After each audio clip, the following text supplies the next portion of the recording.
So hello viewers, আসসালামু আলাইকুম। চলে আসলাম পরের ভিডিওতে। সেটা হচ্ছে আমি কিছুক্ষণ আগে অথবা আগের ভিডিওতে আপনাকে বলেছি, সেটা হচ্ছে এবার আমি আলোচনা করব কবিলিটিভ ভার্ব অসম্পূর্ণ অসমাপিকা ক্রিয়া।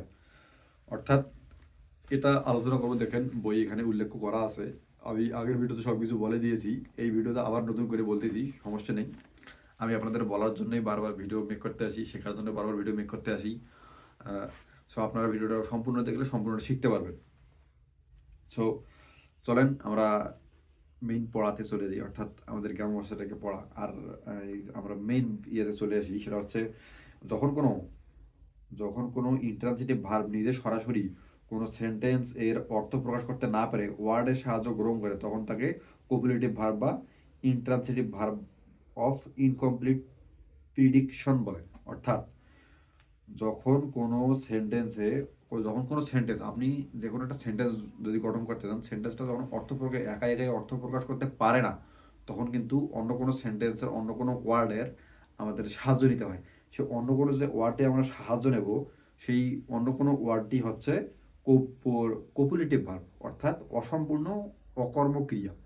এইটাই বোঝানো হয়েছে।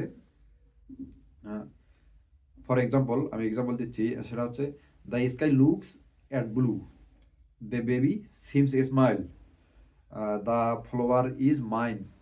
এবার আমি আপনাদেরকে বোঝাচ্ছি এখানে কোনটা অসমাপিকা ক্রিয়া, কোনটার কারণে কোনটা আসেনি, কোনটার সাহায্যে নিয়ে কোন শব্দ উৎপাদন করেছে, আমি এটা বোঝাচ্ছি। সেটা হচ্ছে উপরের সেন্টেন্সগুলোতে ব্যবহৃত লুকস লুকস যেমন উপরের সেন্টেন্স আমরা ব্যবহার ব্যবহার করেছি কি, দ্য স্কাই লুকস ব্লু।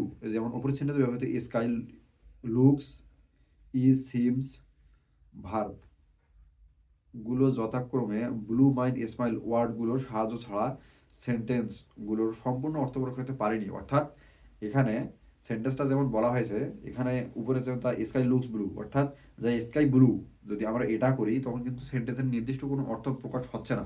সেজন্য আমাদের এই ভার্বটার লুকস অর্থাৎ তাকানো, আমরা এখন এই ভার্বটার অর্থ নিয়ে তবেই কিন্তু সম্পূর্ণ সেন্টেন্সটি উচ্চারণ করতে, অর্থাৎ সেন্টেন্সটি যে আমরা উচ্চারণ করব, সেন্টেন্সের যে অর্থটা আসবে, একটা পরিপূর্ণ অর্থ আমরা পেয়ে গেছি শুধু এইটার মাধ্যমে।